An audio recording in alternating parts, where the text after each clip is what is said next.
Welcome to Top Advisor Marketing, where you will learn how to become a prolific online influencer, attract more ideal clients, and grow your practice.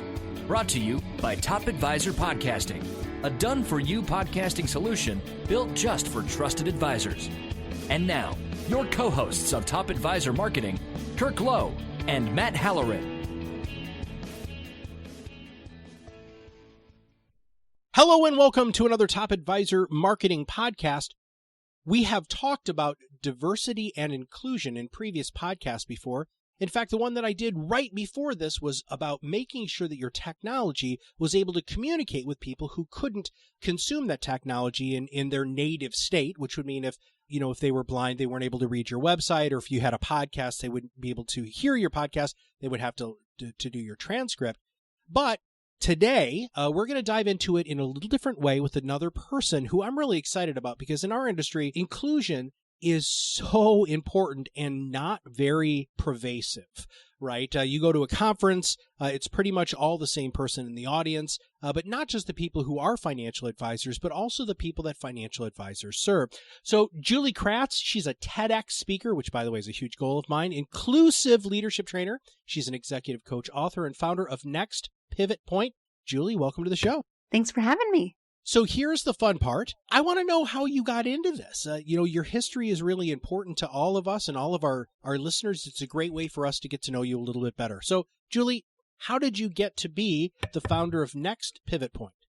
Yeah, I appreciate that. So I have a background in corporate America, which I know a lot of our listeners know that world very, very well. I spent 12 years serving my time in corporate America and got to do a little bit of everything. So I was quite honored and privileged to be a people leader for most of that time. Went back to school, got my MBA, pivoted from operations and supply chain work into marketing and then into strategic marketing, and wrapped up my career in learning and development.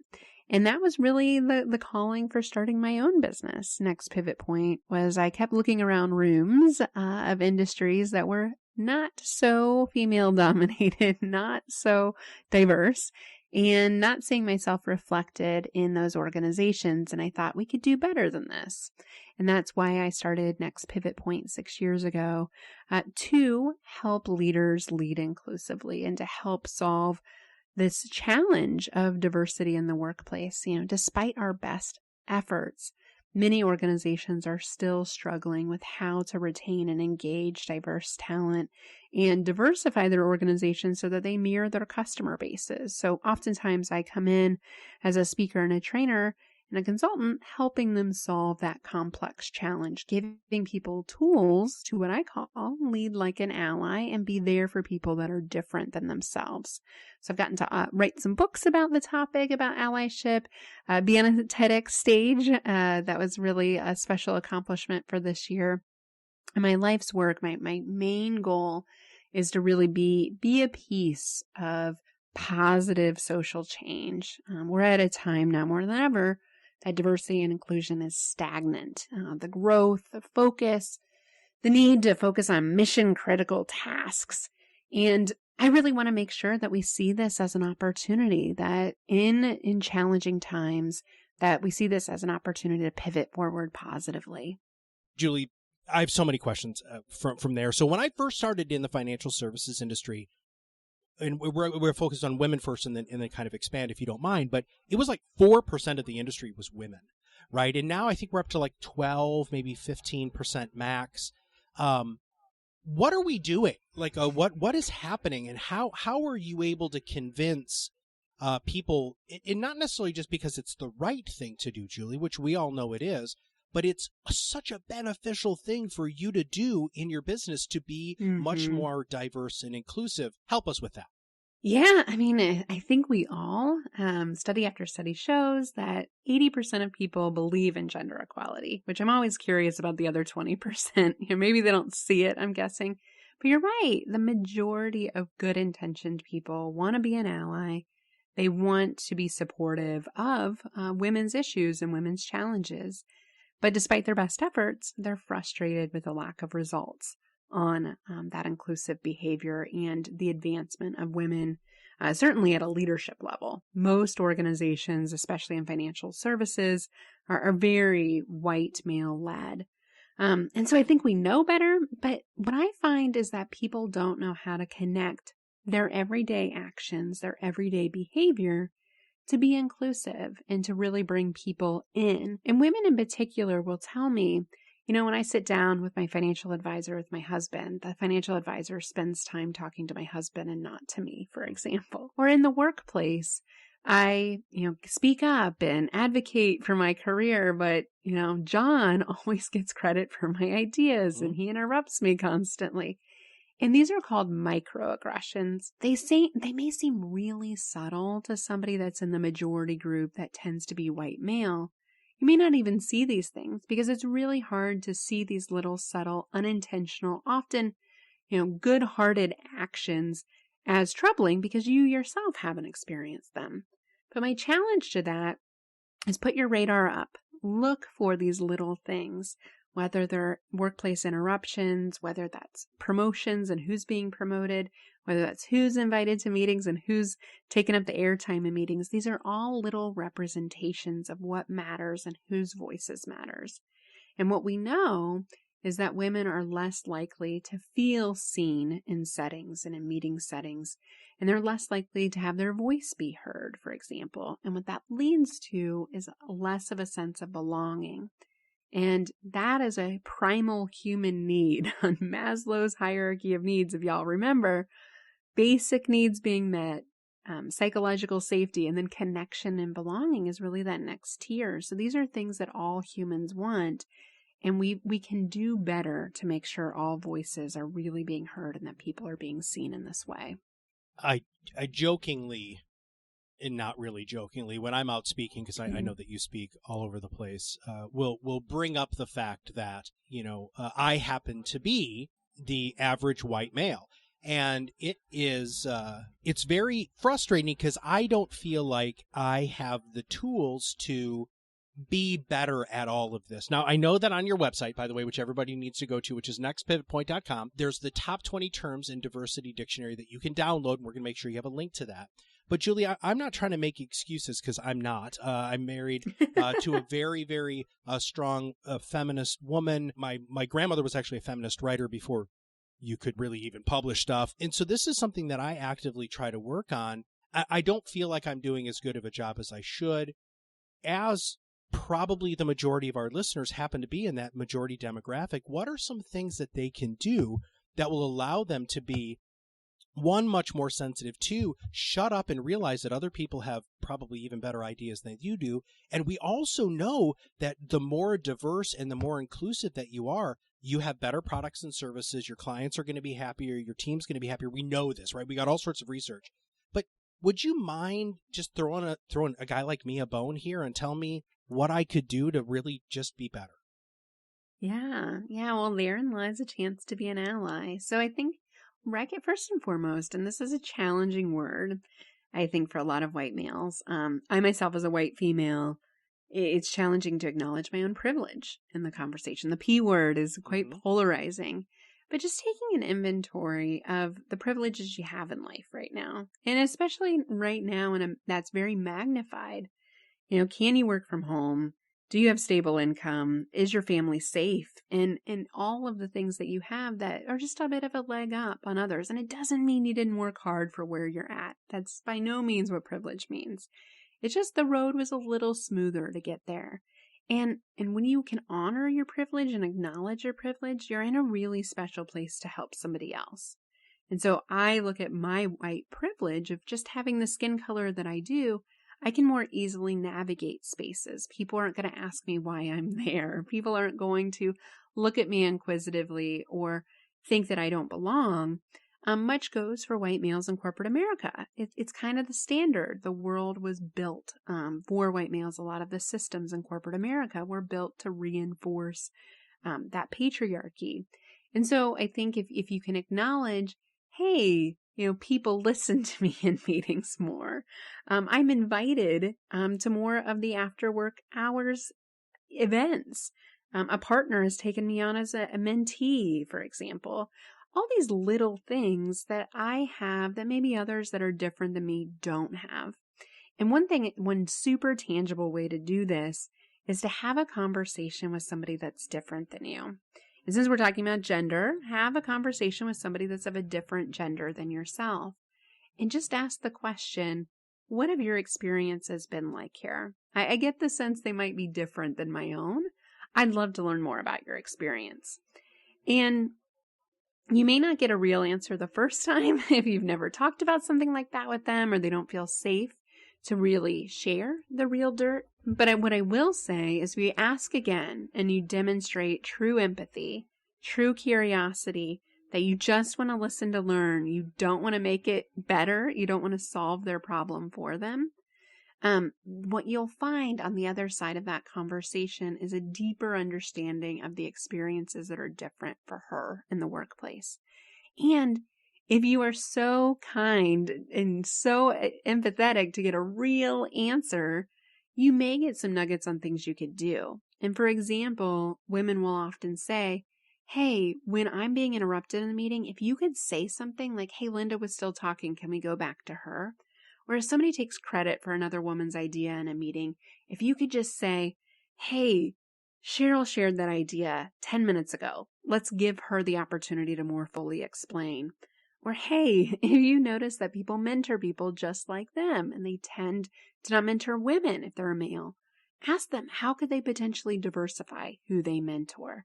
So these are little small things, the subtle everyday acts of an ally that really can differentiate you. And once you build trust with somebody and they share their story with you, it is amazing how much you have to stand to benefit and to learn. And you grow from people that are different than you. But we have a tendency to surround ourselves with people just like us. One of the things that you just said there is the idea of solve. And so in some of the forums that I'm in that have to do with inclusion specifically, which happens to be a value, by the way, of our company, Top Advisor Marketing, diversity and inclusion are core values of who we are and how we hire and how we put job descriptions out to make sure that we're being as inclusive and as diverse as possible.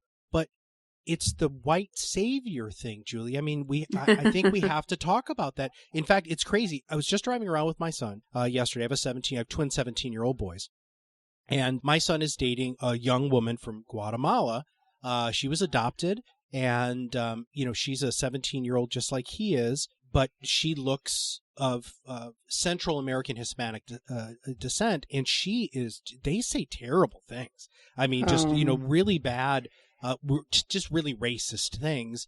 And so he was asking me about that. And I said, this is a really fine balance for you as another white guy to not be the white savior, but still be that ally. We use that term in our house often, making sure that we're an ally because we really want to be an ally. But help us take that. So somebody comes to you and they're explaining their experience. You get the real dirt. Then what do? I mean, you don't want to go run to the powers that be as the white guy and answering. Help me with that. I don't even know where I'm going. No, you're right. I mean, being the knight in shining armor is often used in gender, but white savior is used a lot in race. And I love that story of your son because he's having seen what he's seeing and how the world treats her versus how the world treats him.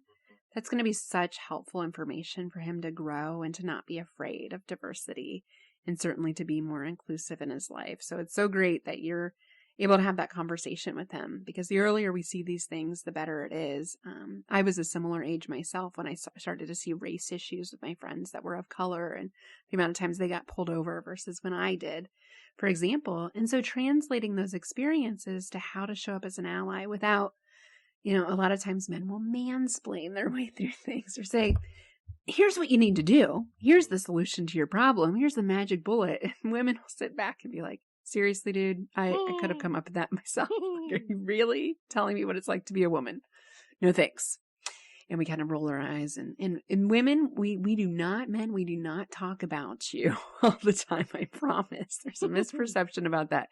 But when you mansplain, you better bet we're going to talk about you afterwards. Like, can you believe he said that? He thought I didn't know anything about that. So what I would say is watch yourself. Watch the amount of advice that you give And where you can really even out the ratio here is just take an inventory in a conversation you're having, whether it's with women, people you mentor, people you manage, people you coach, wherever you're spending your time. And now more than ever, this inclusive behavior is important to get the most from your team. How much do you listen versus how much do you speak? You know, you and I had that conversation about the podcast. I don't want to talk too long. Same goes in any conversation. A couple minutes, pause, reflect back, ask a question, engage further in the conversation. If you go into the conversation thinking, I have something to learn versus I have something to impart on this individual. Because think about it, when you're speaking, you're just hearing what you already know. Versus when you're listening, you're actually gaining new information and therefore getting smarter, getting better. So wouldn't you want to spend more time on that part? But as humans, we have a tendency to speak more than we listen. So check yourself on that ratio in everyday conversations to eliminate the splaining factor. And then when you're ready, like you have the magic idea, like test yourself on that. You know, someone shares something hard with you, they actually don't want the solution. They want to be heard. They want you to facilitate their own thought process. A lot of times, you think about a marriage, you know, assuming a traditional gender partnership. You know, most women will say, I just want you to listen. I don't want you to solve my problem. The same goes for gendered communication in the workplace. We just want to share the issue. We don't want it to be solved, but we do need help kind of thinking through and self-discovering our path forward. And this is one of the most effective allyship roles, is being a coach and helping somebody get to their own solution on their own. And then you've now taught them how to think on their own without needing you the next time. And that's what an ally really does well. When I was a coach, one of my favorite things that would happen on the phone calls is they would say, Matt, are you still there? And my answer was, well, yes, of course I'm still here. And they're like, well, why aren't you saying anything? And I would say, one, I didn't know if you were done. And two, part of the power of this relationship is you hearing yourself process this, because we do know from an auditory situation and how your brain cognitively files things that by talking things through, your brain looks at it differently, and therefore you can come up with your own solutions, right? It's exactly what you just said, and I totally just mansplained that, which I think is fantastic.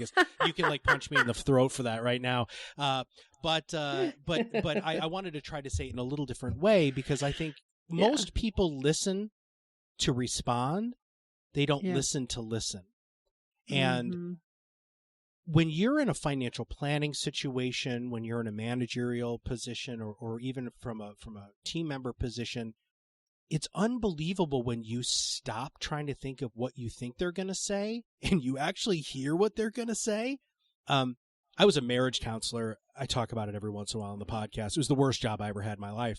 And 90% of the people who came to me, the reason, the biggest problem was they didn't have clear expectations. Well, they should know that. You know, I believe it's the same situation here with some of this. Is we have unrealistic expectations, we have false expectations, we have wrong expectations.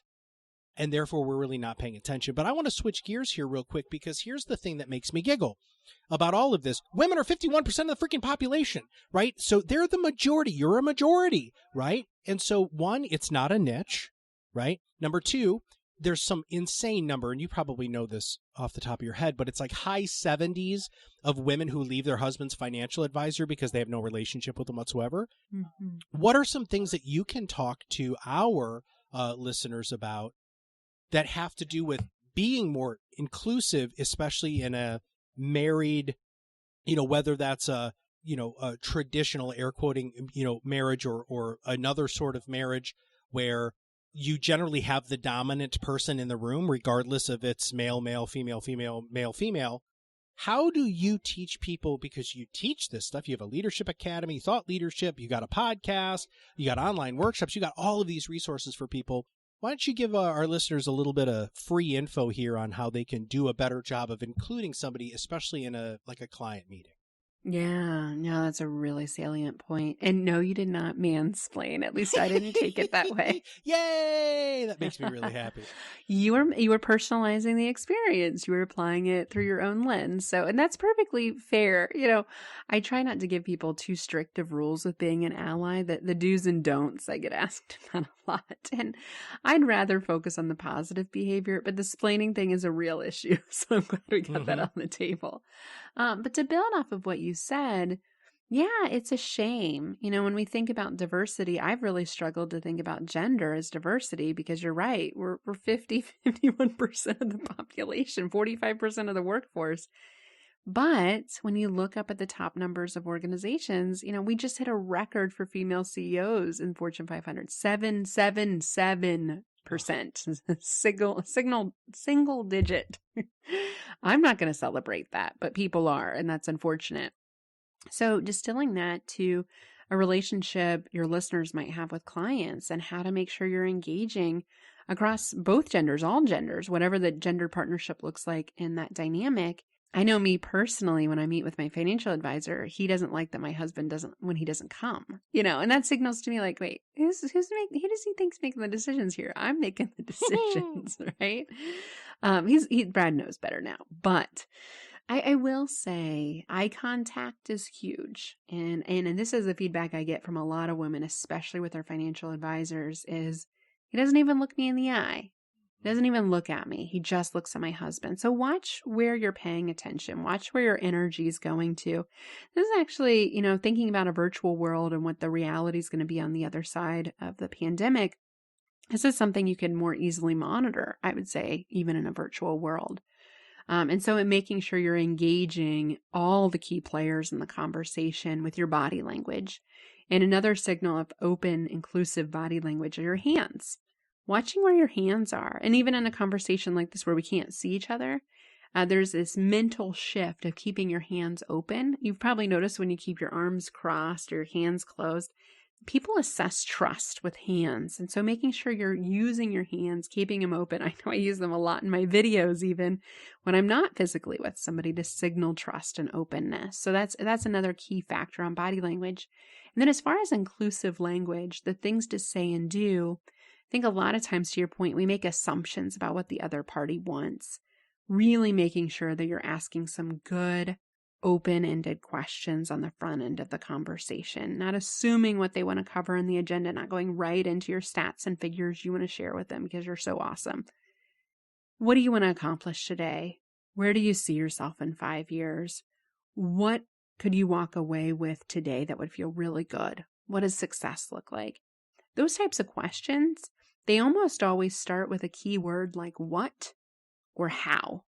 And this is something tangible your listeners can take away, is take an inventory, not just of the time you spent speaking versus listening in a conversation, but also how many open-ended questions are you asking versus close-ended questions. So I'd really like you to ask more of those what and how questions and inventory that, see how much you're asking that, versus what we most often ask are the do, the could, the should, the would, the any types of questions. And there's a huge difference. I mean, you know this, and I think people intuitively know this. When you ask a question like, hey, do you have any questions? What response do you get? No, of course not. No. But when you shift it and you say, what questions do you have? Mm-hmm. Especially for women that usually want some more time to process and want to make sure that they're really safe to be heard, that gives them the space. That gives them space to process and to share. So consider asking more of those open questions. What question should I have asked you? We're about 20 minutes into the podcast, and I love to prepare for these, and I love, I'm all over your website, and I'm watching your videos and listening to your podcast, and I'm sure that I'm kind of caught up in the moment. What should I have asked you about all of this stuff before we share how our listeners can reach out to you and learn from you? I appreciate the question. Practicing what we're talking about, I see. Yeah, and that's a great question, by the way, for your audience to ask. What should have I asked you about today? One of my favorite coaching questions or questions to ask people with my clients is, What's the one thing you don't want to talk about today? What's the one fear, that's still out on the table? And so you get to the meat of it. But to answer your question, I think why? Why does this matter? And I struggle with this question, quite honestly, but it's usually the question I'm asked by a lot of white men, or white male-dominated organizations will say, well, why? We got to start with the why. And I agree. What I will offer is that there's a business case to this. And you just rattled off all the stats and figures, higher profitability, more innovation. From a corporate perspective, you're just going to outperform your industry peers. Study after study by the good folks at Harvard Business Review and McKinsey have proven this. That's the business case. There is a solid business case for gender inclusion and overall diversity and inclusion. But the other side of it, there's a human case for it. And this is actually much stronger, and I think more compelling for organizations and for people and for our potential allies out there that don't know that they actually need to be a part of this conversation. So why does this matter to you personally? If we continue to not be as diverse and inclusive as we could be, what are we going to miss out on? What are the benefits that we're not getting to? Why do I care? Why would I get up in the morning and do some of this hard stuff?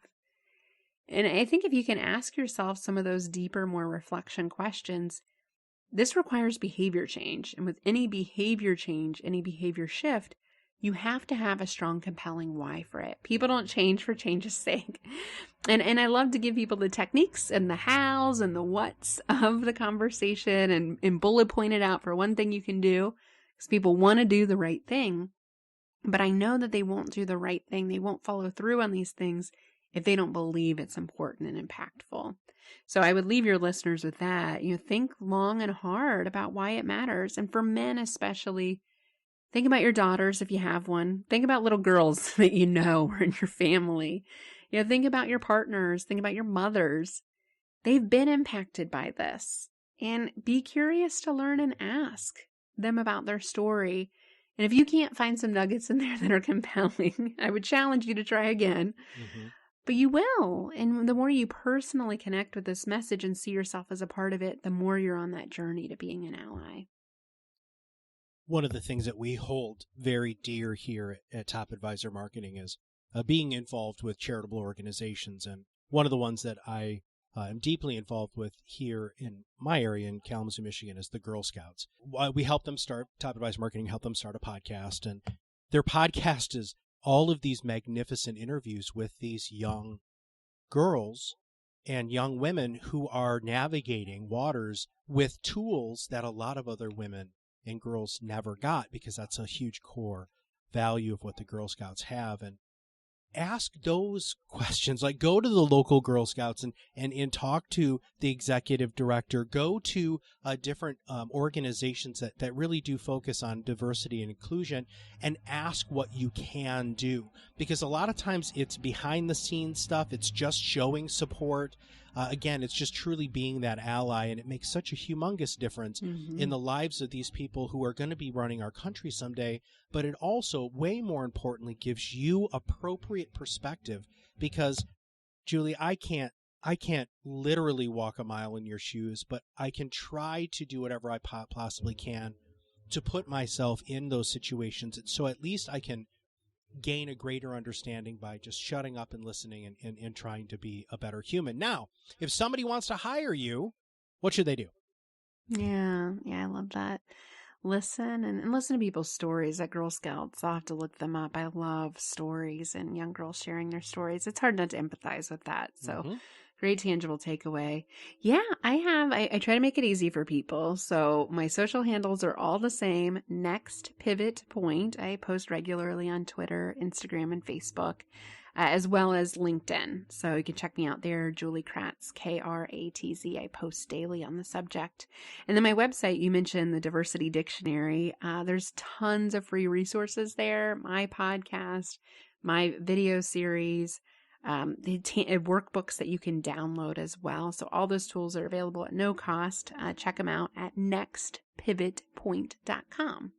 Wonderful. Well, hopefully all of us are going to be able to get out and speak at conferences again soon. So I'm sure your path and my path will cross, because we seem to be at least in some of the same circles, because that's actually how you got to be on the podcast, as a mutual friend of yours and mine told me that I needed to interview you. And I was like, all right, that's great. And I respect her a whole bunch. She's really, really awesome. So Julie, thank you so much for taking time to be on the show and to talking about these things, and really coming at it from a perspective of being truly helpful, and how, we in the financial services industry can truly be that real ally, not only just to do what's right, but also to open up our minds to some pretty darn amazing things that we just flat out don't know about because we weren't raised in the same way. So with that, this is Julie Kratz. She's a TEDx speaker, got to go to the website, nextpivotpoint.com. Just so many resources. In fact, it was a little overwhelming preparing for the podcast because there's so much cool stuff to read. There's videos of her speaking. Please make sure that you check that out. And you know what? This year is half over-ish, right? So maybe make it a second half of this year goal for your team to find ways to, either in the community or with clients, to be more diverse and inclusive. It can just really, truly change everything. Julie, so thank you very much for being on the show. Thanks for having me. I'm going to close with a quick quote here. The Dalai Lama said, when you talk, you're only repeating what you already know. But if you listen, you may learn something new. And I believe that, my grandmother actually told me this repeatedly as she was pulling on my ears because I was a terrible child. She said, God gave you 2 ears and 1 mouth so you would listen twice as much as you would talk. And I don't think people really remember that as much. One of the best ways to truly be an ally is to just listen. One of the best ways to be an ally is find a way to connect with somebody who isn't like you, who hasn't had the same life experiences, and sit down and ask questions. I've done that a couple of times, and I started off by saying, look, I don't mean to be offensive in any way, shape, or form, and I probably say something really stupid, but I really do want to learn more about you. I want to learn more about your culture. I just want to learn more about you as a human being. And not saying that gives you a free pass, but it's unbelievable what you have the opportunity to learn. If you have not subscribed to the podcast, make sure you click that subscribe now button below. That way, every time we come out with a new podcast, it will show up directly on your listening device. And just like Julie came to me, if you have a great guest that you think we should interview here on the Top Advisor Marketing Podcast, all you have to do is email me at matt@topadvisorm.com. We'll make sure that all of Julie's connection points will be in the show notes, and make sure you also listen to her podcast because, as you've noticed, she's got an amazing voice and really, really engaging topics. So for everybody at Next Pivot Point and all of us here at Top Advisor Marketing, we'll see you on the other side of the mic very soon. Are you ready to change the way you communicate with your clients? Are you tired of being the best kept secret in your area?